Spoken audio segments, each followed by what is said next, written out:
Hello dear students, welcome back to our channel. और इस video lecture में हम लोग कक्षा 9 अध्याय 7 जिसका नाम त्रिभुज है उसके प्रश्नावली 7A के प्रश्नोत्तर 7 से हल करेंगे। तो प्रश्नोत्तर आपका 7 क्या कह रहा है इसको समझने की ओर हम लोग चलते हैं। तो प्रश्नोत्तर 7 कह रहा है AB एक रेखाखंड है। तो जैसे जैसे चित्र में मतलब प्रश्न में बताया जा रहा है वैसे वैसे चित्र में देखते जाइए। AB एक रेखाखंड है, ठीक है। इसका मध्य बिंदु P है, मान लीजिए इसका मध्य बिंदु P हो गया ये, ठीक। D और E रेखाखंड AB के एक ही ओर स्थित दो बिंदु हैं। D और E रेखाखंड, ठीक है, ऐसे मिला है, ठीक है। तो कह रहा है एक ही ओर स्थित दो बिंदु इस प्रकार हैं, ठीक है। कोण BAD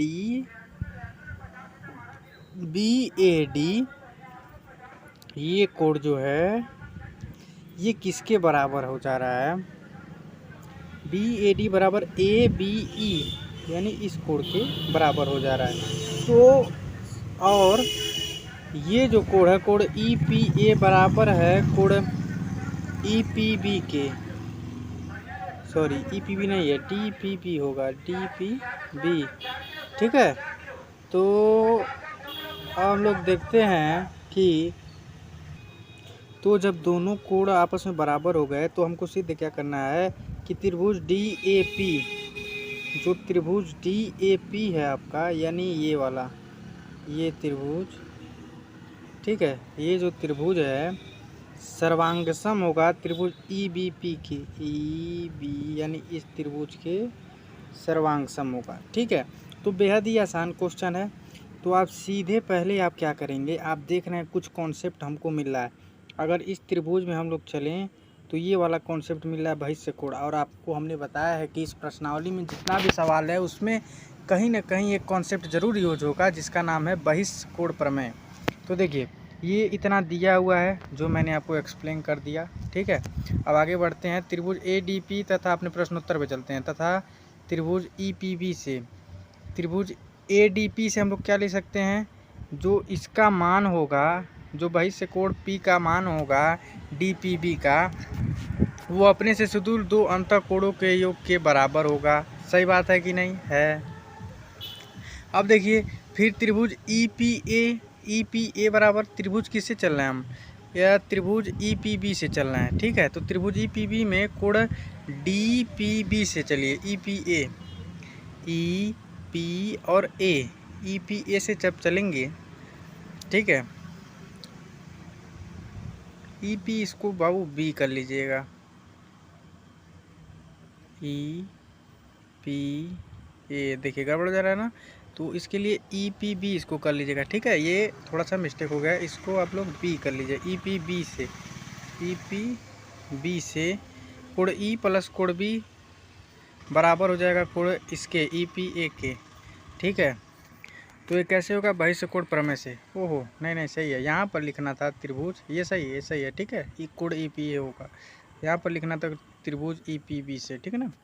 तो ये भी बहिष्य कोण प्रमेय से हो गया, दो समीकरण बन गए। अब आपको पता है प्रश्नोत्तर में दिया क्या है, ये बराबर ये, तो समीकरण 1 बराबर 2 से देखिए ये कोण A बराबर कोण B भी है, अतः ये भी दोनों कट जाएगा। यहाँ से मिला का कोण D बराबर कोण E। अब चलिए पुनः त्रिभुज ADP तथा EPB से, यहाँ से देखिए फिर देखिए क्या किया गया हम लोग। यहाँ पे अगर आप ध्यान से देखें तो AP बराबर PB है, AP जो है बराबर है PB के, ये दिया हुआ है, ठीक है। ये क्वेश्चन में क्या हुआ है, दिया हुआ है, क्योंकि क्वेश्चन में बोला है जो बिंदु P है मध्य बिंदु है किसका, AB का। फिर आपका दिया हुआ है कि कोण DAP बराबर EBA, A भी दिया हुआ है, कोण D बराबर कोण E समीकरण 3 से। अब इसको कैसे आया हमने बता दिया, आपको एक्सप्लेन कर दिया, ठीक है। इसको लिखने के दो जगह होते हैं, एक तो पहले ही आप क्लियर कर लीजिए, एक तो यहाँ इसके बाद आप नीचे से इसको लिख सकते हैं, ठीक है। इसके बाद से नीचे से भी लिख सकते हैं। अतः कोण भुजा कोण सर्वांग समता प्रमेय से आप लोग क्या कर सकते हैं, त्रिभुज DAP सर्वांगसम होगा त्रिभुज EBP, पहला क्वेश्चन प्रूव हो गया। अतः जब सर्वांगसम हो गया तो उन दोनों त्रिभुजों के संगत भाग आपस में बराबर होंगे। तो AD और BE बराबर होगा कि नहीं, बिल्कुल होगा। तो हेंस प्रूफ दोनों हम लोग का प्रूफ हो गया। अब हम लोग बढ़ते हैं नेक्स्ट क्वेश्चन की तरफ, क्वेश्चन नंबर 8। क्वेश्चन नंबर 8 बेहद ही आसान क्वेश्चन है, लेकिन बहुत लोग इसको कठिन तरीके से बताते हैं, लेकिन हम लोग आसानी से लगा देंगे। तो देखिए दिया गया है कि एक समकोण त्रिभुज ABC में, पहले पोथा पढ़ लीजिए जो दिया है, जिसमें C समकोण है। अच्छा जी, C समकोण है यानी इसका पूरा का मान C समकोण है। यम कण AB का मध्य बिंदु है, AB का मध्य बिंदु यानी हमने चित्र में बना दिया, ये दोनों आपस में बराबर होंगे। ठीक है, तो C को M से मिलाकर D तक इस प्रकार बढ़ाया गया है कि DM बराबर CM है, DM बराबर CM है। बिंदु D को बिंदु B से मिला दिया जाता है, इसको मिला दिया गया। तो दर्शाना क्या है, त्रिभुज AMC, ये त्रिभुज सर्वांगसम होगा त्रिभुज DBMD के, यानी इस त्रिभुज के। ठीक है, ये दर्शाना है कोण, इसको सर्वांग मतलब समकोण दर्शाना है हमको। ठीक है स्टूडेंट्स, फिर दिखाना है कोण त्रिभुज DBC सर्वांगसम होगा त्रिभुज ABC के, DBC सर्वांगसम त्रिभुज ABC हो गया ना। देखिए एक चीज़ तो अभी मिल रहा है, BC दोनों में कॉमन मिल रहा है, और उसके बाद हम लोग को मिल जाएगा CM बराबर 1/2 AB सीधे करना है। तो दिया क्या, इतना चीज़ दे दिया है। अब हमको सीधे क्या करना है, पहला हम लोग लेकर चलते हैं त्रिभुज DBM से तथा त्रिभुज AMC से। चलिए, तो DM बराबर CM क्या हुआ है, दिया हुआ है, DM बराबर CM दिया हुआ है, AB बराबर AM दिया हुआ है, और जो कोण ये होगा DMB बराबर होगा AMC के, कैसे बराबर होगा, शीर्षाभिमुख कोण से।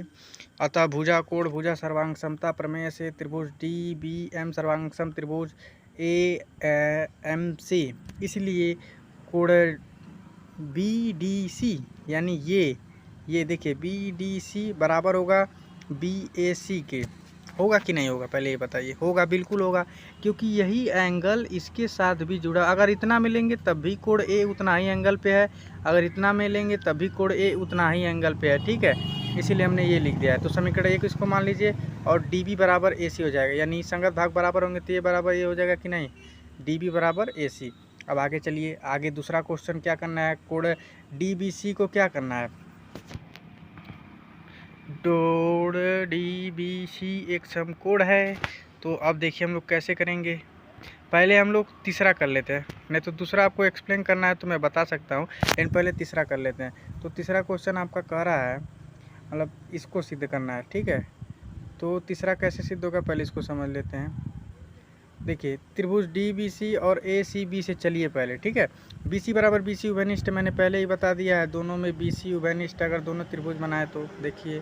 ठीक है, और कोण BDC बराबर कोण BAC समीकरण 1 से, क्योंकि ये सर्वांगसम है इसके, इसीलिए यहाँ से हमने संगत कोण बराबर कर लिए हैं, अतः ये भी सिद्ध हो गया। और एक चीज़ और दिखाना रहता है, DB बराबर AC समीकरण 2 से, तो यहीं से हमको मिल गया। जब हमने पहले चीज़ को सिद्ध कर दिया अतः हमको दूसरा भी मिल गया। तो आगे देखते हैं क्या होगा। अतः भुजा सर्वांग समता से त्रिभुज DBC सर्वांगसम होगा त्रिभुज ACB के, अतः कोण DBC बराबर कोण ACB। तो वहाँ से क्या हो जाएगा, क्योंकि आपको पता है कोण C समकोण है, कोण C बराबर 90 अंश आ गया था, अतः कोण B बराबर भी कितना आ जाएगा, 90 अंश आ जाएगा कि नहीं आ जाएगा, पहले ये बताइए। आ जाएगा, बिल्कुल आ जाएगा। चूँकि DC बराबर AB है, ठीक है, तो और दिया गया है DM बराबर CM। ठीक है, तो अब यहाँ से देखिएगा DM की जो वैल्यू है वो DC पे है DM, तो 1/2 DC बराबर CM लिख सकते हैं। अब चूँकि DC बराबर क्या है, DC बराबर AB है, तो CM बराबर 1/2 AB। ये बात आपको समझ में आ जाना चाहिए, बहुत ही आसान कॉन्सेप्ट है ये, ज़्यादा दिमाग नहीं लगाना है। चित्र को एक बार आप देखेंगे अपने से तो समझ जाएंगे। ठीक है स्टूडेंट्स, अब हम लोग नेक्स्ट क्वेश्चन की तरफ बढ़ते हैं स्टूडेंट्स। नेक्स्ट क्वेश्चन बेहद ही छोटा, बेहद ही अच्छा क्वेश्चन है।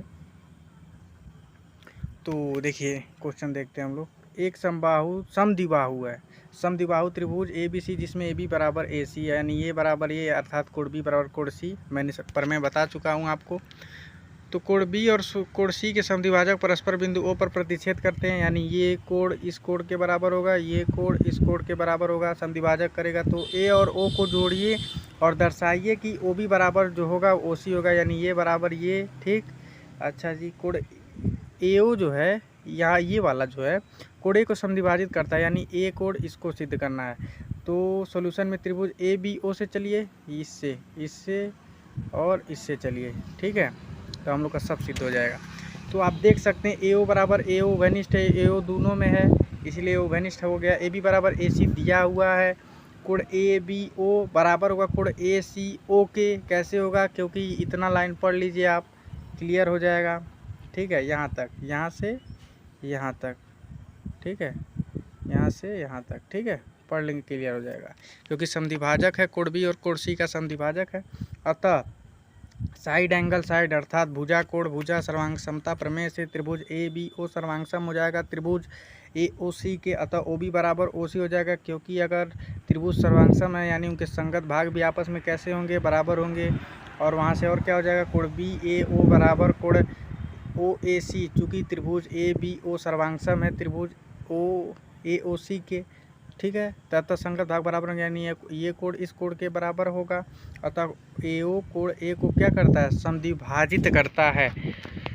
ठीक है, तो जब ए ओ कोण ए को समद्विभाजित करता है तो हम लोग का दोनों तो सिद्ध हो गया, यही तो सिद्ध करना था। ठीक है, यही तो सिद्ध करना था। ठीक है, तो इस वीडियो लेक्चर में बस इतना है स्टूडेंट्स। आशा करते हैं आप लोग को मेरे द्वारा बताए गए सभी प्रश्नों को अच्छे तरीके से समझ में आता होगा, और इसके आगे के क्वेश्चन को नेक्स्ट वीडियो लेक्चर में डिस्कस करेंगे। Thanks for watching students. Like share and subscribe to our channel.